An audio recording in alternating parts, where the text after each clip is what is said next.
Hey guys, what's up? It's Cynthia here, and today I am showing you my Booktube-A-Thon TBR.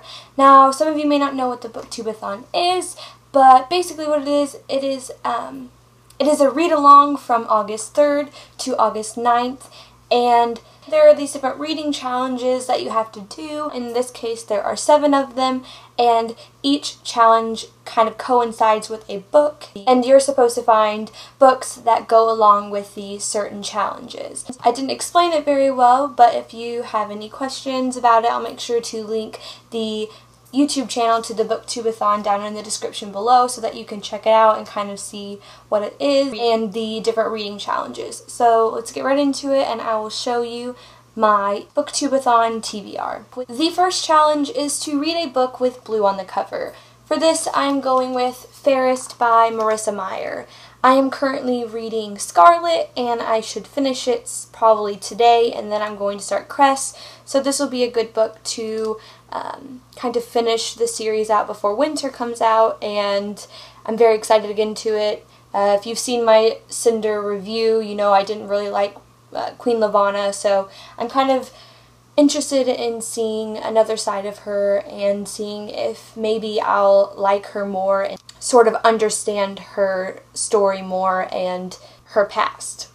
The next challenge is to read a book with an author who shares the same first letter as your last name. And for this, I'm going with Not a Drop to Drink by Mindy McGinnis. I hauled this book a month ago, and honestly, I think that if I don't put it in my TBR for a challenge, I may not even get to it. I mean, it seems interesting, but there are just so many other books that are kind of higher on the priority list, so this seems like a perfect reason to jump right into this book. The next challenge is to read someone else's favorite book. And for this, I am going with Miss Peregrine's Home for Peculiar Children by Ransom Riggs, and this is Jessie the Reader's favorite book, and so I've had this book for a very long time, and I've never read it before, so I thought this is as good a reason as ever, and it seems so interesting, and I've heard nothing but, you know, really positive and really good things about this, so I'm very excited to get into it, and the pictures in it, scary as heck, but the premise of this story just seems so good, and yes, I'm very excited. The next challenge is to read the last book you acquired, and for this I'm going with West Side Story by Arthur Lawrence.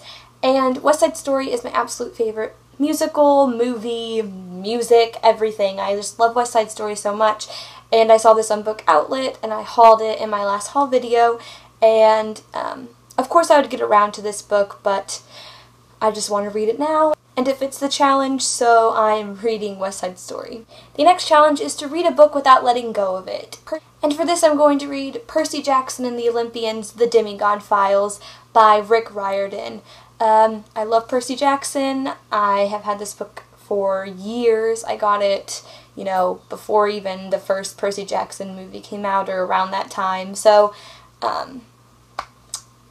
yeah, I'm very excited to get into it and see what this book has to offer. The next challenge is to read a book you really want to read, and for this I'm going with Throne of Glass by Sarah J. Maas. That rhymes. But anyway, I've wanted to read this book for a long time, and I bought it last month, and so, yeah, heard nothing. I feel like I'm getting really redundant, but I've heard nothing but great things about it, and I want to see why everyone says it's so amazing and kind of form my own opinion on it. So, Throne of Glass, Sarah J. Maas. It's a wrap, and let's go to class. What am I doing with my life? The last challenge is to read 7 books in 7 days, and so I decided to add The One by Kiera Cass. Ooh, can't really see it. There you go. The One by Kiera Cass, and I've read both The Selection and The Elite, and I really, really enjoyed them, and I need to know how this series ends, and then hopefully maybe read The Heir next. So yeah, I think that's all I got for you, and I hope that you get involved in Booktube-A-Thon, and if you do, write in the description what books are on your list for these certain challenges, and just, you know, let me know, and we'll just talk it out and we'll kind of encourage each other to achieve our goals during the week of Booktube-A-Thon. And it's all just very exciting, and this is my very first read-a-thon, so that makes it even better, and I'm pumped. I'm very, very, very pumped. So I'm just rambling now because I'm just so excited and I wish it was August 3rd. And also, probably none of you know this, but I'm going to college in August, and I found out that I get to be on campus 2 weeks before anybody else on August 16th. And the reason I'm going to be on campus then is because I'm in the marching band, and I'm just so excited. And I mean, there's only like, at the time I'm filming this, there's only 19 days until that happens, and I'm so excited. Okay, but anyway, yeah. Sorry, I had to tell someone, so tell you guys. So yeah, I think that's all from me. So until next time, stay golden and God bless.